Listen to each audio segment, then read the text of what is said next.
নমস্কাৰ বন্ধু বান্ধৱীসকল, স্বাগতম জনাইছোঁ মোৰ চেনেলটিলৈ।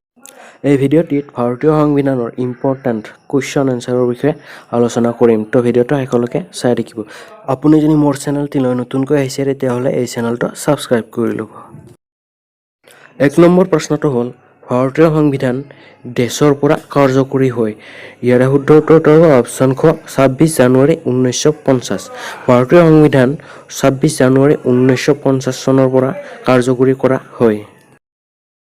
2 নম্বৰ প্ৰশ্নটো হ'ল, সংবিধান সভাই ডেছ চনত ভাৰতীয় সংবিধান গ্ৰহণ কৰিছিল। ইয়াৰে শুদ্ধ উত্তৰটো হ'ল অপশ্যন গ 26 নৱেম্বৰ 1949 চনত। সংবিধান সভাই 26 নৱেম্বৰ 1949 চনত ভাৰতীয় সংবিধান গ্ৰহণ কৰিছিল। 3 নম্বৰ প্ৰশ্নটো হ'ল, কোন দেশৰ বিশ্বৰ সৰ্ববৃহৎ লিখিত সংবিধান আছে? ইয়াৰে শুদ্ধ উত্তৰটো হ'ব অপশ্যন খ ভাৰত। বিশ্বৰ সৰ্ববৃহৎ লিখিত সংবিধান থকা দেশখন হ'ল ভাৰত। 4 নম্বৰ প্ৰশ্নটো হ'ল, ভাৰতীয় সংবিধানৰ খচৰা সমিতিৰ সভাপতি কোন আছিল? ভাৰতীয় সংবিধানৰ খচৰা সমিতিৰ সভাপতি আছিল ডক্টৰ বি.আৰ. আম্বেদকাৰ। ইয়াৰে শুদ্ধ উত্তৰটো হ'ব অপশ্যন গ বি.আৰ. আম্বেদকাৰ। 5 নম্বৰ প্ৰশ্নটো হ'ল, সংবিধানে ভাৰতক এক প্ৰকাৰৰ দেশ ঘোষণা কৰে। ইয়াৰে অপশ্যনত দিয়া আছে সমাজতান্ত্ৰিক প্ৰজাতন্ত্ৰ, সাৰ্বভৌম প্ৰজাতন্ত্ৰ, ধৰ্মনিৰপেক্ষ আৰু গণতান্ত্ৰিক প্ৰজাতন্ত্ৰ আৰু ওপৰৰ সকলোবোৰ শুদ্ধ। ইয়াৰে শুদ্ধ উত্তৰটো হ'ব অপশ্যন খ ওপৰৰ সকলোবোৰ শুদ্ধ। 6 নম্বৰ প্ৰশ্নটো হ'ল, ভাৰতীয় সংবিধানে ইয়াৰ নাগৰিকসকলক দেশ প্ৰদান কৰে। ইয়াৰে অপশ্যনত আছে ন্যায়, সমতা, স্বাধীনতা আৰু ভাতৃত্ববোধ আৰু ওপৰৰ সকলোবোৰ শুদ্ধ। ইয়াৰে শুদ্ধ উত্তৰটো হ'ব অপশ্যন খ ওপৰৰ সকলোবোৰ শুদ্ধ। ভাৰতীয় সংবিধানে নাগৰিকসকলক ন্যায়, সমতা, স্বাধীনতা আৰু ভাতৃত্ববোধ প্ৰদান কৰে। 7 নম্বৰ প্ৰশ্নটো হ'ল, সৰ্বদলীয় সন্মিলনে ভাৰতৰ সংবিধান প্ৰস্তুত কৰিবলৈ লক্ষ্ণৌত ডেছ চনত এখন সমিতি আহ্বান কৰিছিল, যাক ভাৰতত নেহৰু প্ৰতিবেদন বুলি জনা যায়। ইয়াৰে শুদ্ধ উত্তৰটো হ'ব অপশ্যন খ 1928। 8 নম্বৰ প্ৰশ্নটো হ'ল, ভাৰতৰ সৈতে একত্ৰীকৰণৰ নিবন্ধবোৰ স্বাক্ষৰ কৰিবলৈ প্ৰিন্সলি ৰাজ্যসমূহক কোনে বিশ্বাস কৰাইছিল? ইয়াৰে শুদ্ধ উত্তৰটো হ'ব অপশ্যন ক চৰ্দাৰ পেটেল আৰু পি.ভি. মেনন। 9 নম্বৰ প্ৰশ্নটো হ'ল, ভাৰতৰ সংবিধানে কোনবোৰ আইন বাতিল কৰিছিল? ইয়াৰে শুদ্ধ উত্তৰটো হ'ব অপশ্যন গ ওপৰত দুয়োটা শুদ্ধ। ভাৰতীয় স্বাধীনতা আইন 1947 আৰু ভাৰত চৰকাৰ আইন 1935। 10 নম্বৰ প্ৰশ্নটো হ'ল, ভাৰতৰ সংবিধানৰ খচৰা তৈয়াৰ হ'বলৈ ডেছ লাগিল? ইয়াৰে শুদ্ধ উত্তৰটো হ'ব অপশ্যন খ প্ৰায় 3 বছৰ। ভাৰতৰ সংবিধানৰ খচৰা তৈয়াৰ হ'বলৈ প্ৰায় 3 বছৰ সময় লাগিছিল। 11 নম্বৰ প্ৰশ্নটো হ'ল, ভাৰতৰ সংবিধান খচৰা তৈয়াৰ কৰিবলৈ ডেছখন অধিৱেশন অনুষ্ঠিত হৈছিল? ইয়াৰে শুদ্ধ উত্তৰটো হ'ব অপশ্যন ক 11। ভাৰতৰ সংবিধান খচৰা তৈয়াৰ কৰিবলৈ 11খন অধিৱেশন অনুষ্ঠিত হৈছিল।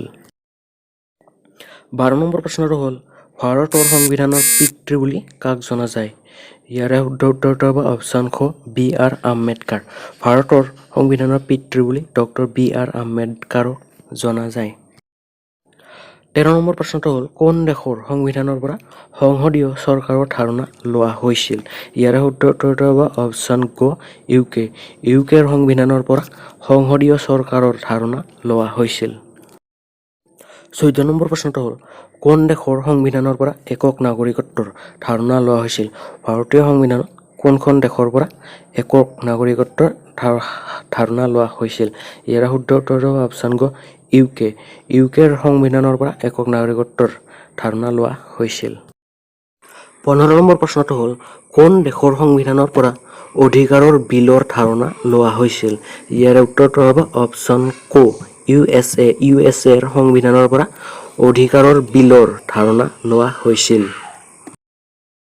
16 নম্বৰ প্ৰশ্নটো হ'ল, কোন দেশৰ সংবিধানৰ পৰা সশস্ত্ৰ বাহিনীৰ কমাণ্ডাৰ ইন চিফ হিচাপে ৰাষ্ট্ৰপতিৰ ধাৰণা লোৱা হৈছিল? ইয়াৰে শুদ্ধ উত্তৰটো হ'ব অপশ্যন গ USA। 17 নম্বৰ প্ৰশ্নটো হ'ল, কোন দেশৰ সংবিধানৰ পৰা আইনৰ অধীনত সমান সুৰক্ষাৰ ধাৰণা লোৱা হৈছিল?